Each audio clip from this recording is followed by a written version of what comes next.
नरेश मीणा जी इस राजस्थान का भविष्य है जी। चंद्रशेखर आजाद जी हुए, राजकुमार राव जी हुए, रविंद्र भाटी जी हुए और नरेश मीणा जी हुए, ये चारों पांचों लोग, पांच पांडव, ये मिलकर अगर एक साथ एक फ्रंट पे आ जाए तो राजस्थान की तकदीर और तस्वीर बदल सकते हैं। ओम बिरला की जो दुश्मनी है वो नरेश मीणा से। नरेश मीणा ओम बिरला के लिए कांटा बन चुका है। हाडोती के अंदर आने वाले वक्त में अगर कोई ओम बिरला को ठिकाने लगाएगा तो वो नरेश मीणा लगाएगा। नरेश मीणा और प्रहलाद कुंचल दोनों जिस दिन हाडोती में मिलकर दोनों काम करने लगे, एक ताकत, एक मजबूत साथ, एक मजबूत तरीके से खड़े हो गए, उस दिन देखना ये ओम बिरला की जो दुकान है वो बंद हो जाएगी। प्रहलाद कुंचल जी अगर आज जीतते, कोटा बूंदी से जीतकर देश की सबसे बड़ी महापंचायत में आज बोलने का होते तो गरीब और किसान की आवाज को मजबूत करते। आखिर कौन है जो नरेश मीणा को हाड़ौती का किंग बनने से रोक रहा है? आखिर कौन सी है वो ताकतें जो पूरा जोर लगा रही है कि नरेश मीणा जितना उभरता हुआ सितारा बन रहा है उसे नहीं बनने दिया जाए? जेल से बाहर आने से लेकर जेल में फिर से जाने के सफर के बीच ऐसा क्या हुआ कि नरेश मीणा की उभरती हुई आवाज को फिर से दबाने की कोशिशें की गई? इन सारे सवालों के जवाब आज मिलने वाले हैं आपको इस वीडियो में, इसलिए बने रहेगा आखिर तक हमारे साथ। नमस्कार, मैं हूं चेतना शर्मा। आप देखना शुरू कर चुके हैं संवाद भारत का, भारत के लिए, और इस सारे सवालों के जवाब देने के लिए स्टूडियो में मेरे साथ आज मौजूद हैं नरेश मीणा जी के कट्टर समर्थक, उनके साथी, उनके प्रेमी, उनके सहयोगी महेंद्र सिंह डोली जी। सर, आपका बहुत बहुत स्वागत है। थैंक यू मैडम, आपने मुझे बुलाकर यहाँ मेरा इंटरव्यू लेने के लिए आपने बुलाया है। नरेश मीणा जी के बारे में आप बात कर रही हो। नरेश मीणा जी इस राजस्थान का भविष्य है जी। आने वाले टाइम में नरेश मीणा पूर्वी राजस्थान और हाडोती क्षेत्र का पूरी कमान संभालेंगे और इस हाडोती क्षेत्र और पूर्वी राजस्थान का नेतृत्व करेंगे। देखिए, नेतृत्व तो करेंगे, इस बात में कोई दो राय नहीं है, लेकिन कुछ ऐसी ताकतें हैं जो उन्हें रहने ही देना नहीं चाहती लोगों के बीच में। देखिए, आप जब से जेल से बाहर आए हैं नरेश मीणा, जन क्रांति यात्रा को इतना समर्थन, इतना प्यार मिल रहा था कि कहीं ना कहीं ऐसा काम किया गया कि उनको उकसाया गया और फिर से उन्हें जेल के अंदर भिजवा दिया गया। क्या कहते हैं आप, कौन सी है वो ताकत है? सारे लोग जानते हैं एक ही ताकत है, ओम बिरला। आज इस राजस्थान को कौन चला रहा है? ओम बिरला चला रहा है। भाजपा के अंदर सबसे ताकतवर राजस्थान में कौन है? ओम बिरला। ओम बिरला की जो दुश्मनी है वो नरेश मीणा से। नरेश मीणा ओम बिरला के लिए कांटा बन चुका है। हाडोती के अंदर ओम बिरला एक ऐसी ताकत है जिसके सामने बड़े बड़े नेता मस्तक टेकते हैं, माथा टेकते हैं उसके घर पे। और नरेश मीणा ऐसी ताकत है, वो किसी के सामने झुकते नहीं है। नरेश मीणा अगर किसी से टक्कर लेने की हिम्मत रखता है तो नरेश मीणा आज ओम बिरला से टक्कर ले रहा है और नरेश मीणा ओम बिरला को ठिकाने लगाएगा। मैं आपसे वादा कर रहा हूँ, आने वाले वक्त में अगर कोई ओम बिरला को ठिकाने लगाएगा तो वो नरेश मीणा लगाएगा। नरेश मीणा और प्रहलाद कुंचल दोनों जिस दिन हाडोती में मिलकर दोनों काम करने लगे, एक ताकत, एक मजबूत साथ, एक मजबूत तरीके से खड़े हो गए, उस दिन देखना ये ओम बिरला की जो दुकान है वो बंद हो जाएगी। बंद हो जाएगी दुकान, ये तो ओम बिरला जी को भी पता है। और कहीं ना कहीं एक बार आप ये भी देखिएगा कि अगर नरेश मीणा को पहले टिकट मिल गया होता, क्या कहते हैं आप कि उस टाइम अगर कांग्रेस नरेश मीणा को नेग्लेक्ट नहीं करती, नजरअंदाज नहीं करती, तो आज क्या नजारा होता? आप खुद बावनवाद से आते हैं, पूर्वी राजस्थान से आते हैं, तो मैं जानना चाहूंगी कि आप क्या सोचते हैं कि अगर टिकट मिल गया होता तो आज क्या हालात होते? मैडम, ये देखिए, टिकट आज नहीं, नरेश मीणा को टिकट आज से 10 साल पहले मिल जाना चाहिए था। अगर कांग्रेस पार्टी उनको टिकट देती तो एक मैं दावे के साथ में कहता हूं, पूर्वी राजस्थान और हाडोती में कांग्रेस बड़े मजबूत तरीके से खड़ी मिलती। लेकिन कुछ नेता हैं जो नरेश मीणा को चाहते नहीं है और वो उनको पता है कि नरेश मीणा को अगर टिकट दे दिया तो वो जीतेंगे और जीत के हमारे लिए कांटा बनेंगे। जो आज ये बड़े बड़े सेठ हैं, उनके बेटा बेटियां राजनीति में आने चाहते हैं, उनको नरेश मीणा आगे नहीं आने देगा, इसलिए उनको डर था, इसलिए उनको टिकट नहीं दिया। और नरेश मीणा देवड़ी न्यारा से टिकट मांग रहा था, सब लोगों की राय थी, आदरणीय पायलट साहब भी उसको टिकट देना चाहते थे, लेकिन कुछ लोग थे जो उनको टिकट नहीं देना चाहते थे और उसका कारण कांग्रेस एक सीट गवा चुकी देवड़ी नियारा के उपचुनाव में, जो जीत थी कांग्रेस। ये बिल्कुल सही कहा आपने, लेकिन यहाँ पर ये बात भी सच है कि नरेश मीणा जी को जितना छात्र राजनीति का अनुभव है उतना इस राजनीति का अनुभव नहीं है। तो क्या लगता है आपको, ये एक बड़ा कारण है उनको टिकट नहीं मिलने का? ऐसा नहीं है, जो सारे नेता राजनीति से निकले हुए हैं।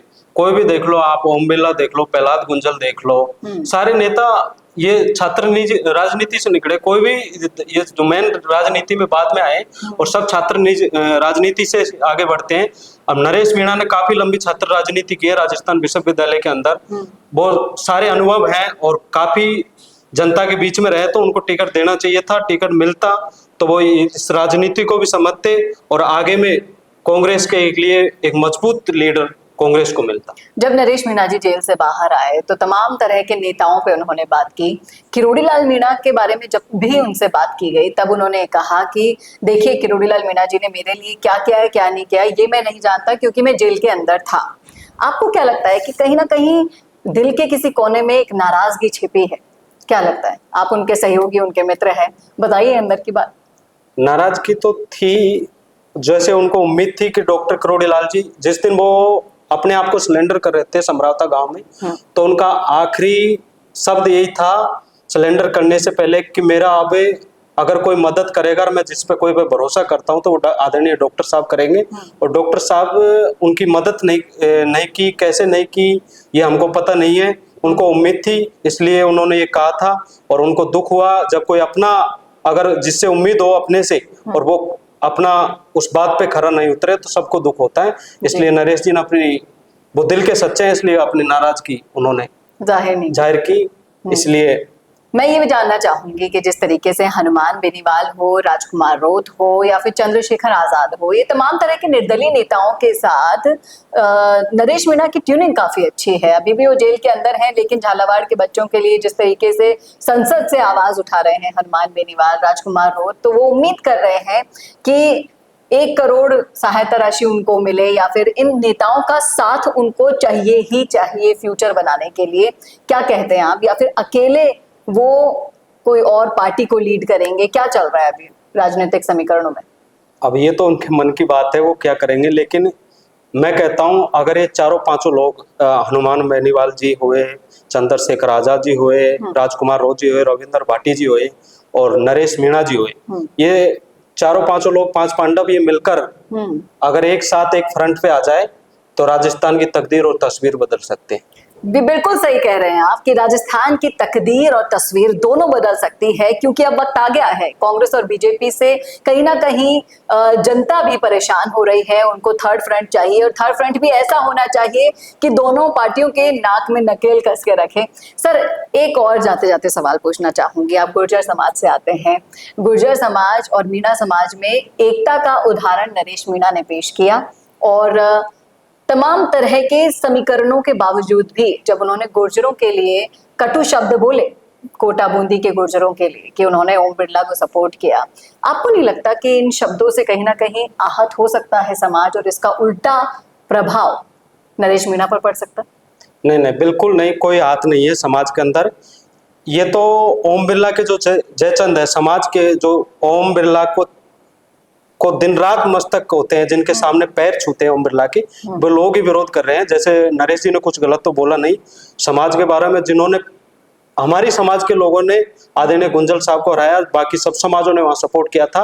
और प्रहलाद गुंजल जी अगर आज जीतते, कोटा बूंदी से जीतकर देश की सबसे बड़ी महापंचायत में आज बोलने का होते, तो गरीब और किसान की आवाज को मजबूत करते। इसलिए नरेश जी भी चाहते थे कि प्रहलाद गुंजल साहब जीते, और भारी उन्होंने पूरी ताकत लगा दी थी उस चुनाव में, अपना खुद का चुनाव। उन्होंने लास्ट शब्द ये कह दिया था कि अगर प्रहलाद गुंजल जी जीते नहीं तो मैं राजनीति छोड़ दूंगा। लेकिन गुंजल साहब को हमारे लोगों ने उनको हराया। अब जो समाज के जो जयचंद हैं वो ही उनका विरोध कर रहे हैं, बाकी समाज में ऐसा कोई है तो मैसेज तो है नहीं। सब लोग नरेश जी के साथ में। मैं एक दिन नरेश जी से जेल में मिलने गया था, तो उसने लास्ट में मुझे ये शब्द कहा कि चाहे मुझे कितनी कुर्बानी देनी पड़े, लेकिन गुर्जर एकता और गुर्जर मीणा एकता है, मैं इसको कायम रखूंगा। जी, और कहीं ना कहीं ये मैसेज उन सभी के दिलों तक पहुंचा हुआ है।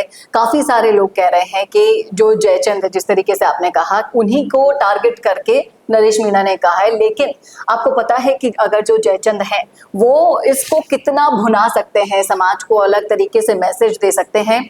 मैं चाहूंगी कि आप इस एकता के संदेश को जो नरेश मीणा कायम रखना चाहते हैं वो हमारे दर्शकों तक पहुंचाएं कि क्या ऐसी घटनाओं से अपने आप को प्रभावित होने से बचाना चाहिए, और अगर नरेश मीणा के साथ अभी नहीं खड़े हुए, जयचंदों के बहकावे में आ जाते हैं, तो फिर आगे का भविष्य और आगे की रणनीति में जो उनको भुगतना होगा वो उसी के जिम्मेदार ये लोग ही होंगे। क्या कहते हैं आप? बिल्कुल यही लोग होंगे।